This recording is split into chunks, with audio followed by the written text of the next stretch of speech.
पुणे शहरात घडलेलं विषारी दारूकांड हे हत्याकांड आहे। या बाबतीत माननीय मुख्यमंत्री देवेंद्रजी फडणवीस साहेब यांनी अत्यंत कठोर भूमिका घेऊन आरोपींवरती कठोर कारवाई करण्याच्या सूचना पुणे पोलिसांना दिलेल्या आहेत। माननीय मुख्यमंत्री देवेंद्रजी फडणवीस साहेब हे महाराष्ट्रामध्ये सगळ्या क्षेत्रामध्ये अत्यंत चांगल्या पद्धतीने काम करत आहेत आणि त्यांनी दिलेल्या सूचनेप्रमाणे पुणे पोलिसांनी त्वरित कार्यवाही करणे गरजेचे आहे।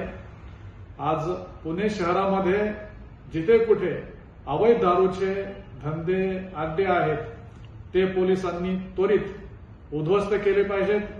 तसेच पुण्यामध्ये अनेक ठिकाणी गांजाचे सेवन वाढू लागले, गांजे विक्रेते वाढलेत, गांजे विकण्याचे अड्डे वाढलेत आणि ह्या गांजामुळं आजचा तरुण व्यसनाधीन होऊन त्यांच्या आरोग्यावरती, कुटुंबावरती वाईट परिणाम होतोय।